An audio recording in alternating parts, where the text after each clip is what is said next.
Lors de notre nuit de noces, mon mari, Scott, a voulu être intime avec moi, mais j'ai refusé à cause de la fatigue. Il a accepté et m'a embrassé pour me souhaiter bonne nuit. Soudain, à minuit, j'ai senti le lit trembler et je me suis tourné, pour me figer devant ce que Scott faisait. Lors de notre nuit de noces, j'avais des craintes. Scott, est-ce qu'on peut parler un peu? Ai-je demandé, suggérant que nous passions pas directement à l'action. Scott a froncé les sourcils et a demandé, « Parler? Maintenant ?» Malgré sa frustration, j'ai exprimé mon besoin de plus de conversation et de repos, étant donné l'épuisement de la journée. Scott a accepté à contre-cœur, masquant sa déception par un doux baiser sur ma joue avant que nous nous couchions pour la nuit. Cependant, la tranquillité de notre suite parfumée à la lavande a été brisée lorsque je me suis réveillé quelques heures plus tard. Notre lit tremblait, et il a fallu un certain temps avant que mes yeux s'ouvrent suffisamment pour voir Scott agenouillé près du lit, tenant un bébé dans ses bras. Scott? Ai-je haleté de confusion. Qu'est-ce ce qui se passe? Il m'a regardé et a marqué un temps de silence comme s'il réfléchissait à une excuse. Puis, il a finalement murmuré, « Everly, voici et là j'étais sans voix. Si est ma nièce orpheline. Ma demi-sœur, Maya, n'est plus. J'ai appris son existence il y a seulement quelques semaines. » Je me suis arrangé sur le lit, abasourdi. Il y a quelques semaines? Ai-je répété, en fronçant les sourcils, car j'avais du mal à comprendre comment le bébé était apparu dans notre chambre le jour de notre nuit de noces. Everly, j'avais peur que tu partes si tu avais su avant, a avoué Scott, sans croiser mon regard. Comment as-tu osé, Scott? Comment pouvons-nous commencer notre vie ensemble avec des secrets et des mensonges? Ai-je demandé, consterné. Puis, j'ai pris une profonde inspiration. Scott, quel est le plan? Est-ce que tu... Attends, est-ce qu'on va adopter là? Je n'y ai pas encore réfléchi, Everly. Pour l'instant, je dois juste m'occuper d'elle, a-t-il répondu en suggérant de remettre la discussion à plus tard. J'ai accepté parce que j'étais trop fatigué pour continuer à en parler, mais je me suis endormi avec un horrible sentiment dans les tripes. Nous sommes rentrés à la maison dans la vaste propriété de Scott le lendemain avec Ella et nous avons entamé une vie avec elle comme si quelque chose avait été décidé la nuit d'avant. Je me sentais impuissante, et j'ignorais ce que je devais faire. Alors que je tenais Ella dans mes bras un soir, j'ai cherché des réponses sur le passé de Scott et sur sa demi-sœur, Maya. Scott, si toi et ta famille avez coupé les ponts avec ta demi-sœur, pourquoi insister pour élever son bébé? Ai-je demandé. La réticence de Scott à répondre m'a mise en colère. Mais si est-il la mère d'Ella, n'est-ce pas? Que sais-tu d'autre sur elle? Ai-je insisté avec plus de colère. Everly, il ne s'agit plus de Maya. Il s'agit d'Ella. Elle n'a rien à voir avec tout ça. Et elle n'a personne d'autre que nous, a dit finalement Scott. Je me suis renseigné sur le père d'Ella, mais il a refusé de me parler. Quelques semaines plus tard, la curiosité m'a conduit dans le bureau de Scott alors qu'il était parti travailler. J'ai découvert sur son bureau une photographie qui contredisait tout ce qu'il m'avait dit auparavant. Il s'agissait d'une photo de Scott, apparemment heureux et proche d'une femme enceinte, potentiellement Maya. Lorsque Scott est entré dans la maison plus tard dans la soirée, son sourire s'est effacé lorsqu'il a remarqué mon expression sévère. « Everly, qu'est-ce qui ne va pas ?» a-t-il demandé, la voix empreinte d'inquiétude. J'ai brandi la photo, ma voix était posée mais froide. Explique-moi ça, Scott. Et je veux la vérité cette fois. Tu m'as dit que toi et ta sœur vous étiez perdus de vue. Mais cette photo dit le contraire. La tentative de Scott de répondre n'a fait qu'alimenter ma frustration. Plus de mensonges, Scott. Cette photo te montre avec une femme enceinte, souriant et heureux. Comment peux-tu prétendre à l'éloignement ? Ai-je crié ? Il a soupiré et s'est enfoncé dans le canapé. D'accord, tu as raison. Si est Maya, la mère d'Ella. Bien que ma famille ait coupé les ponts avec elle, j'avais l'habitude de la rencontrer secrètement. Et de l'aider, a-t-il avoué ? Pourquoi le cacher ? Pourquoi m'as-tu menti ? J'avais peur. Peur que tu partes si tu avais su la vérité. Je voulais que tu aimes Ella, que tu la considères comme notre avenir. Sans te laisser entraîner dans les complications liées à ses origines, a répondu Scott. Scott, encore une fois, comment peut-on construire une vie sur des secrets et des demi-vérités ? Ai-je demandé, en croisant les bras. J'ai besoin de ta sincérité, pour le bien d'Ella, pour notre bien. Il a acquiescé, et a été étonné à ma prochaine suggestion. Peut-être devrions-nous envisager de faire adopter Ella, ai-je dit timidement. L'adoption ? Everly, si est impensable. Ella est sous ma responsabilité, argumenta Scott.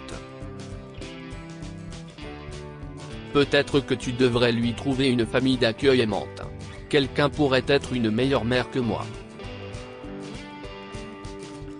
Il m'a coupé en disant, si est ta façon de me tester ?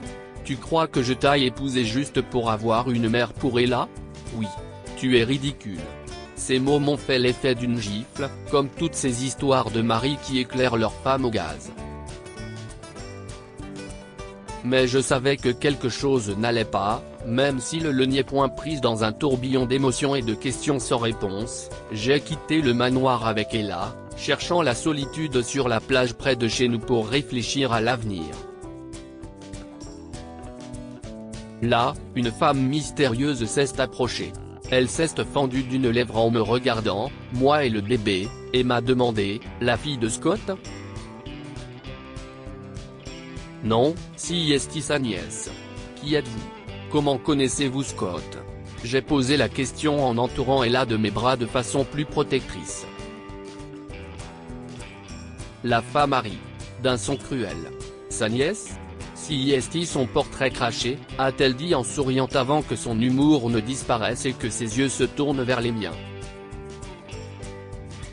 Cours pour sauver ta vie, a-t-elle murmuré avant de s'éloigner. Attends. Je l'ai appelée, mais elle ne s'est pas retournée. J'ai respiré bruyamment en fixant l'océan, puis en regardant Ella. Dans quel secret était-elle née ? Et quel danger se cache dans les ombres du passé de Scott ? Il faut qu'on parle, ai-je initié en franchissant la porte plus tard. Scott a levé les yeux, les lèvres pincées. Everly, je t'ai tout dit. Il n'y a plus de secret, a-t-il insisté, mais sa voix ne semblait pas si assurée. Je n'ai pas pu contenir ma frustration. Non, Scott. Il y a quelque chose que tu ne me dis pas. Ella n'est pas ta nièce, n'est-ce pas ? Si est ta fille, ai-je accusé. Scott s'est étouffé avec sa salive et est resté plusieurs minutes après s'être remise avant de pencher la tête. Oui, Everly. Ella est ma fille, a-t-il enfin avoué. Comment as-tu pu me mentir à propos de ton enfant ? Comment as-tu pu trahir notre confiance de la sorte ? Je me suis écrié. Je pensais que si tu l'aimais comme ma nièce, nous pourrions éventuellement devenir une famille, a-t-il expliqué. En colère et le cœur brisé, j'ai exigé l'honnêteté au sujet de Maya et de leur passé, ce qui a conduit Scott à en révéler davantage sur sa relation avec la mère d'Ella, qui n'était pas sa demi-sœur, et sur son désespoir d'offrir à Ella une vie stable. Tu ne m'as pas seulement trahi, ai-je dit en commençant à pleurer. Mais tu as aussi trahi ta fille en commençant notre mariage de cette façon. J'ai pleuré pendant des jours, réfléchissant à ce qu'il fallait faire. J'avais appris à aimer tendrement Ella, mais je ne savais pas si je pouvais rester marié à une menteuse. Après quelques jours, j'ai de nouveau fait face à mon mari. Je m'en vais. Je ne peux plus faire ça, ai-je déclaré. J'avais déjà préparé mes affaires. Scott s'est précipité pour m'attraper le bras. S'il te plaît, Everly, pense à Ella. Elle a besoin de toi, a-t-il supplié, mais ma résolution était ferme. Ella est ta fille, Scott. Pas la mienne, ai-je précisé. Je savais que ces mots étaient blessants et ils ont fonctionné parce que Scott a relâché son emprise sur moi et m'a laissé partir. Le silence de mon petit appartement du centre-ville était si différent de la vie que j'avais laissée derrière moi. Plongé dans mon travail de styliste, je cherchais du réconfort dans la familiarité des tissus et des dessins, mais le vide laissé par l'absence d'Ella était profond. Malgré la douleur, les rires d'Ella me manquaient. Pendant ce temps, les tentatives de réconciliation de Scott étaient incessantes. Pourtant, l'idée de lui faire face, de reconstruire sur les cendres de notre mariage, me semblait un défi insurmontable. Je l'ai ignoré, je n'ai pas répondu à ses textos ni à ses appels. Mais il continuait à le faire. Et un matin, Scott a frappé à ma porte. Il se tenait là avec Ella, et ses gloussements étaient une mélodie douce amère qui adoucissait les murs que j'avais construits autour de mon cœur. À contre-cœur, je les ai laissés entrer dans mon appartement. Les excuses de Scott et ses promesses d'un avenir construit sur l'honnêteté se sont heurtées à mes doutes. Scott, m'aurais-tu pardonné si j'avais fait ce que tu as fait? J'ai posé la question. Il ne savait pas comment répondre à cette question, mais son vœu de transparence et son plaidoyer pour que nous devenions une vraie famille ont trouvé un écho dans une partie de moi qui aspire encore aux rêves que nous partagions autrefois. Une famille construite sur la vérité, pas sur des mensonges, a promis Scott. S'il te plaît, rentre à la maison, Everly. Je ne pouvais pas nier que c'était aussi ce que je voulais.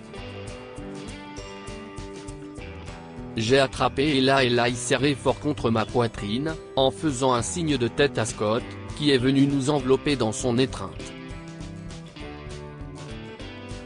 Des mois après être rentré à la maison avec Scott et bébé Ella, Scott s'est soudainement excusé de notre temps en famille pour une prétendue urgence avec un ami.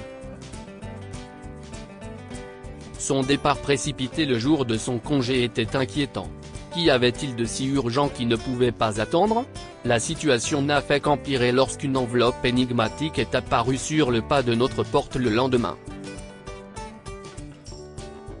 À l'intérieur se trouvait une photographie de la mystérieuse femme de la plage, tenant un enfant, accompagnée d'un message glaçant: « Maya n'est pas le seul secret enfoui par Scott ». Le sous-entendu était clair, d'autres secrets se cachaient sous la surface du passé de Scott. Frénétiquement, j'ai appelé le numéro figurant sur la note, j'ai joint la femme de la plage, qui s'est finalement présentée sous le nom d'Amanda.